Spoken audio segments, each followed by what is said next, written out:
ইংরেজবাজার বিধানসভা কেন্দ্রের বিজেপি বিধায়ক তথা দক্ষিণ মালদার বিজেপি প্রার্থী শ্রীরূপা মিত্র চৌধুরী নিখোঁজ ও সন্ধান চায় এমনই পোস্টার ঘিরে শোরগোল মালদায়। আজ মালদা শহরের কোয়ারামোড়, মালদা মেডিকেল কলেজ ও হাসপাতাল সংলগ্ন গেট, অতুলচন্দ্র মার্কেট সহ একাধিক জায়গায় শ্রীরূপা মিত্র চৌধুরীর নিখোঁজ এই পোস্টার সামনে আসে। সেখানে ইংরেজবাজারের বিজেপি বিধায়ক তথা দক্ষিণ মালদা কেন্দ্রের বিজেপি প্রার্থী শ্রীরূপা মিত্র চৌধুরীর ছবি দিয়ে বড় বড় অক্ষরে লেখা রয়েছে, এমএলএ-কে দেখেছেন? কোনো সহৃদয়বান ব্যক্তি সন্ধান পেলে মালদার জনগণের সাথে যোগাযোগ করার জন্য বিশেষভাবে অনুরোধ করা হচ্ছে। তবে কে বা কারা এই পোস্টার লাগিয়েছে, কোথা থেকে এলো তা এখনো জানা যায়নি। মালদা থেকে উজ্জ্বল পালের রিপোর্ট, নিউজ টাইম 24x7। এটা একটা তৃণমূলের নোংরা রাজনীতি এবং রাজনীতিটাকে একটা নিম্ন রুচিতে নিয়ে কতটা নামানো যায় এটা কিন্তু তৃণমূলের থেকে শিখতে হবে। শ্রীরূপা মিত্র চৌধুরী তিনি দক্ষিণ মালদার লোকসভার ক্যান্ডিডেট। তিনি গতকাল বৈষ্ণবনগর, শামশেরগঞ্জ বিভিন্ন জায়গায় তিনি প্রচারে ব্যস্ত আছেন। কারণ একটা লোকসভা ক্ষেত্র 7টা বিধানসভা নিয়ে হয়, স্বাভাবিকভাবেই প্রতিদিনই এক বিধানসভায় থাকা সম্ভব নয়। এবং তার আগেও তৃণমূল ওনার বিরুদ্ধে থানায় মিসিং ডায়েরি করেছিল। তৃণমূলের এই নিম্ন রুচির যে রাজনীতি, অসংসদীয় রাজনীতি, এটাকে আমরা ধিক্কার জানাচ্ছি। তাদের এর বিষয়ে প্রতিবাদ করা উচিত এবং মানুষের কাছে আমরা আবেদন করব তাদের এই যে নিম্ন রাজনীতি, নিম্ন রুচির রাজনীতি, তার বিরুদ্ধে প্রতিবাদ করা। এইসব পোস্টার, এইসব নিম্ন রুচির রাজনীতি করে কোনো ভোটে কিছু এফেক্ট করবে না। কারণ সবাই জানে, শ্রীরূপা মিত্র চৌধুরীকে চেনে, ভারতীয় জনতা পার্টিকে চেনে, নরেন্দ্র মোদীজির উন্নয়নকে সামনে রেখে ভারতীয় জনতা পার্টি ভোট করছে।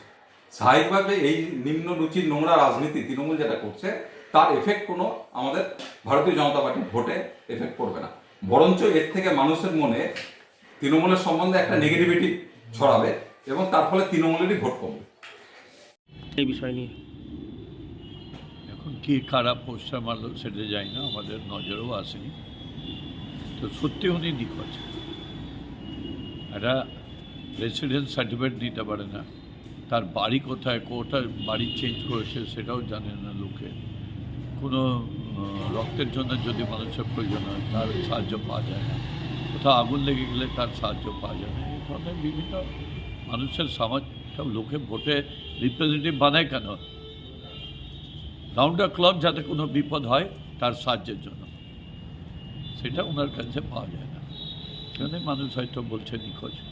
আমি তো শুনেছিলাম উনি ওর নাম দিয়ে দিচ্ছিল, কেউ কেউ বলছে উনি নির্ভয়া দিদি বলে নিজে পরিচয় দেয়। তো অনেকে বলছে নির্ভয়া না, ওটা নিরুদ্দেশ দিদি। হ্যাঁ, আমাদের এটা বিধায়ক, এখানে লেখা আছে নিখোঁজ। হ্যাঁ, তো আমাদের আপনারা কি মানে কি এসে দেখছেন এখানে? এই তো দেখছি পোস্টার? যে আমার নিখোঁজ লেখা আছে, বলে যে পোস্টার পড়েছে নিখোঁজ হ্যাঁ, লেখা আছে। দেখলেন আপনারা? হ্যাঁ। এটা এই জায়গাটার নাম কি? জায়গাটা মালদা, মালদা কোথায় এটা? মালদা হসপিটাল, সদর হসপিটাল। আচ্ছা, এই যে ইনাকে চিনেন আপনারা? আমরা চিনি তো, আচ্ছা। আমাদের মন্ত্রী আছে, বিধায়ক। আচ্ছা, তো এসে দেখছেন যে এখানে পোস্টার লাগানো আছে? হ্যাঁ, নিখোঁজ লেখা আছে আমাদের পোস্টারে, দেখছি। আপনার নাম? আমার নাম কামরুল শেখ। এই এলাকার নাম কি? Malda hospital gate. আচ্ছা, সকালে কি হলো? আমি দোকান আসলাম, দোকানের পাশে দেখছি একটা পোস্টার সাটা আছে। সেই পোস্টারে লেখা আছে নিখোঁজ হ্যাঁ। শ্রীরূপা মিত্র চৌধুরী। ইনি কে? নিচে লেখা আছে এমএলএ। হ্যাঁ, ইংলিশ বাজারে এমএলএ। হ্যাঁ, উনি কি ভোটে দাঁড়িয়েছেন এবার? সেটা তো বলতে পারবো।